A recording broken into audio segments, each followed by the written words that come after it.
My apologies for holding the phone the wrong way, but in Chrome's infinite wisdom, if I hold the phone this way, um, it just does that. So, um, yeah.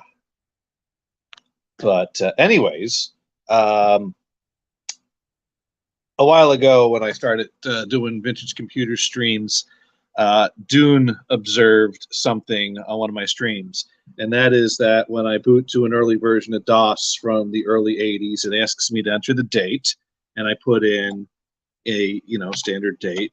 Today is March 8th, 2022, and I hit enter, and then asks me the time, and I'll put in 1956, hit enter. And Dune was like, wait, what in the hell? It took that post 2000 date on an early 80s computer.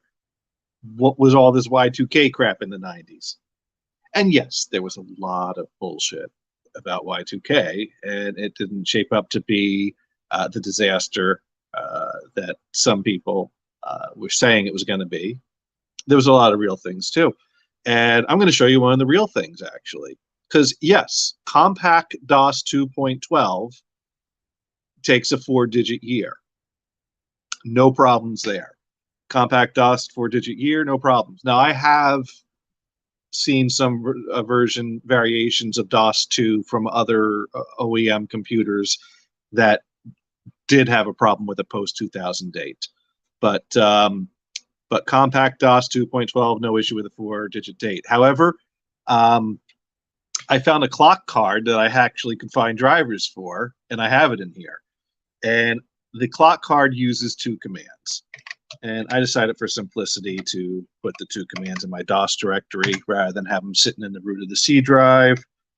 And the 2 commands that this card uses are AST clock, which takes the date and time that is set on this computer and applies them to the card, which has a button cell battery on it to keep it on when the computer's off.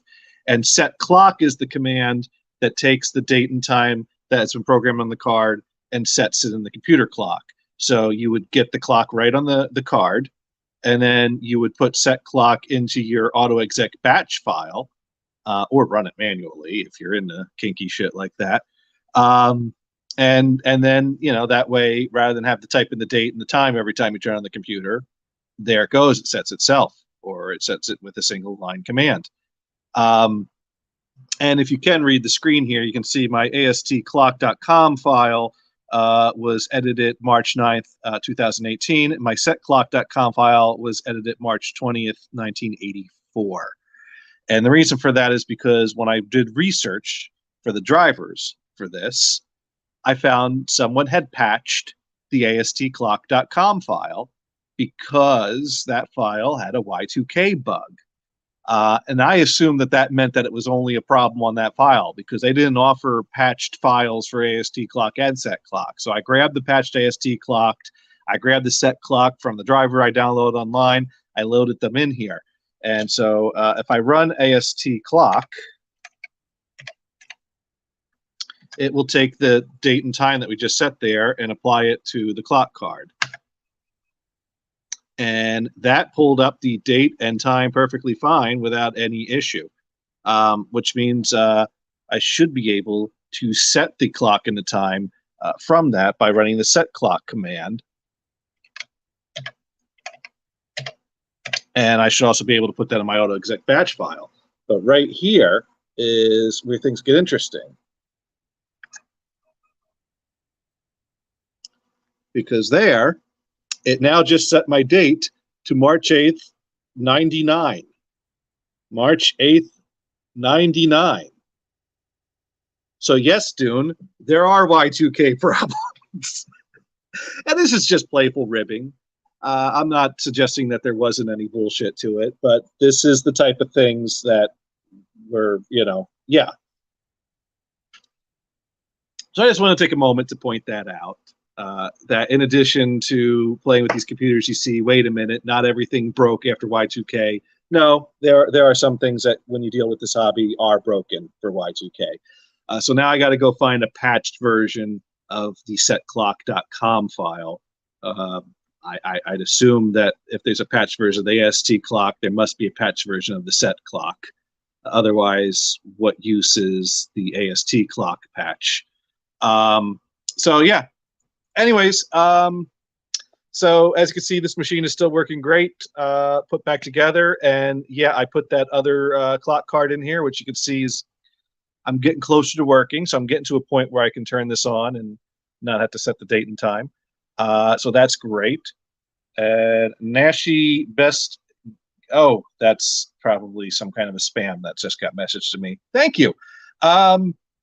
So yeah, that's that. This project is nearly finished up. I still got to pop the keys off of this and retrowrite them. I still got to do that. And this came in today. So this is a foam kit that I'm going to use on the keyboard for the Compact Portable 2 down there. So that's good. And I just got notification that my replacement battery for that has shipped. So we'll be working on the Compact Portable 2 before we know it. I do still need to pick up another foam kit. I should have ordered 2 of these because the second Compact Portable over here needs a refoaming as well. So I'll order another one of those kits, and then we got to figure out if I can get a second working floppy disk drive on there, because I do have a spare floppy drive over here that I haven't tested all that much. So yeah, another foam kit, a little playing around. I'll have that one back up and running 100% again. This will be a fun little project. And then, of course, non-computer related, we got the background music record player that I got to fix up at some of this point. And one of these days, I'm going to tinker around more with these pair of iMacs here and see if I can get OS X on them. But yeah, and over here, I got the 486 set up because I was using that to make some discs today. Well, to make the disc with the clock stuff on it. Anyway, so that was my little Y2K bug posting. Catch you later. Bye.